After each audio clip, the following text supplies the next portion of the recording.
ಪಂಡಿತರೆ, ಮೀನರಾಶಿಯವರ ಶುಭಾಶುಭಗಳು ಹೇಗಿದೆ? ಈ ವರ್ಷ ಮೀನರಾಶಿಯವರಿಗೆ ಮಿಶ್ರ ಫಲ ಅಂತ ಹೇಳ್ಬೋದು. ವರ್ಷದ ಆರಂಭದಲ್ಲಿ ಸ್ವಲ್ಪ ಪ್ರಮಾಣದಲ್ಲಿ ನಷ್ಟ ಹೇಳ್ತಕ್ಕಂಥದ್ದು, ಲೋಹ ವ್ಯಾಪಾರವನ್ನು ಮಾಡ್ತಕ್ಕಂಥವರಿಗೆ, ಕಬ್ಬಿಣವನ್ನು ಮಾರಾಟ ಮಾಡ್ತಕ್ಕಂಥವರಿಗೆ ಈ ವರ್ಷ ಸ್ವಲ್ಪ ಪ್ರಮಾಣದಲ್ಲಿ ನಷ್ಟ ಹೇಳ್ತಕ್ಕಂಥದ್ದು ಆಗ್ತದೆ. ಸರ್ಕಾರಿ ನೌಕರಿಯಲ್ಲಿದ್ದಂಥವರು ಕೆಲಸವನ್ನು ಕೆಳ್ಕೊಳ್ಳುವಂಥ ಒಂದು ಲಕ್ಷಣಗಳೂ ಸಹ ಇರ್ತದೆ. ವಾಹನದಲ್ಲಿ ಸಂಚಾರ ಮಾಡುವಂತಹ ಕಾಲಕ್ಕೆ ಸ್ವಲ್ಪ ಜಾಗ್ರತೆ ಹೇಳ್ತಕ್ಕಂಥದ್ದು ಬೇಕು. ವಾಹನದಲ್ಲಿ ಅಪಘಾತ ಹೇಳ್ತಕ್ಕಂಥದ್ದು ಸಂಭವಿಸುವಂಥ ಒಂದು ಲಕ್ಷಣಗಳು ಇದೆ. ಹಾಗೆ ದಾಂಪತ್ಯ ಜೀವನದಲ್ಲಿ ವೈಮನಸ್ಸು ಹೇಳ್ತಕ್ಕಂಥದ್ದು ಹುಟ್ಟಬಹುದು.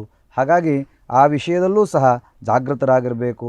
ಮೊಣಕಾಲು ಪಾದ ಭಾಗಗಳಿಗೆ ಸಂಬಂಧಪಟ್ಟು ಶಾರೀರಿಕವಾದಂತಹ ಕಾಯಿಲೆಗಳು ನಿಮ್ಮನ್ನು ಆವರಿಸಬಹುದು. ಅದರ ಬಗ್ಗೂ ಜಾಗ್ರತೆಯನ್ನು ವಹಿಸಿ.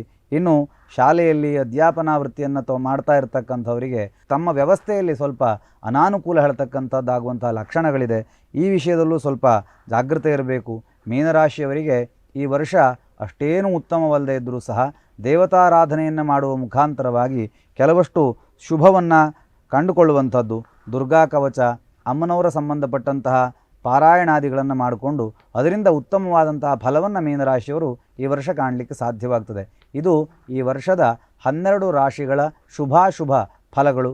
ಹಾಗೆ ನಾವು ದೈವಜ್ಞರಾಗಿ ನಾವೇನು ಪ್ರಾರ್ಥನೆ ಮಾಡ್ತೇವೆ ಕೇಳಿದ್ರೆ, ಸರ್ವೇ ಗ್ರಹಾಃ ಸನಕ್ಷತ್ರಾಃ ಶುಭ ಏಕಾದಶ ಸ್ಥಾನ ಫಲವರದಾ ಭವಂತು. ನಿಮ್ಮ ಎಲ್ಲರ ಜಾತಕದಲ್ಲಿ ಕೆಟ್ಟ ಫಲಗಳನ್ನು ಕೊಡ್ತಕ್ಕಂತಹ ಗ್ರಹಗಳು ಯಾವುದಿದೆಯೋ ಅವೆಲ್ಲವೂ ಸಹ ಒಳ್ಳೆಯದನ್ನು ಮಾಡಲಿ, ಎಲ್ಲ ಅರಿಷ್ಟಗಳು ನಿವಾರಣೆಯಾಗಲಿ, ಲೋಕಕ್ಕೆ ನಿಮಗೆ ಮಂಗಲ ಹೇಳ್ತಕ್ಕಂಥದ್ದು ನಿವಾರಣೆಯಾಗಿ, ಕಂಟಕವಾದಂಥ ವ್ಯವಸ್ಥೆ ಏನಿದೆಯೋ ಅದು ನಿವಾರಣೆಯಾಗಲಿ ಅಂಥೇಳಿ ಭಗವಂತನಲ್ಲಿ ನಾವು ಸದಾ ಪ್ರಾರ್ಥನೆ ಮಾಡ್ತಾ ಇರ್ತೇವೆ. ನಿಮಗೂ ಸಹ ಈ ರಾಶಿಯಲ್ಲಿ ನಾವು ತಿಳಿಸುವಂತಹ ಕಾಲಕ್ಕೆ ಯಾರಿಗೆ ಅಶುಭವಾಗ್ತದೆ ಅಂತ ತಿಳಿಸಿದ್ದೇವೋ ಅಥವಾ ಯಾರಿಗೆ ಶುಭವಾಗ್ತದೆ ಅಂತ ತಿಳಿಸಿದ್ದೇವೋ ಅವರೆಲ್ಲರಿಗೂ ಸಹ ಒಳಿತಾಗಲಿ ಅಂಥೇಳಿ ಭಗವಂತನಲ್ಲಿ ನಾವು ಪ್ರಾರ್ಥನೆ ಮಾಡ್ತೇವೆ.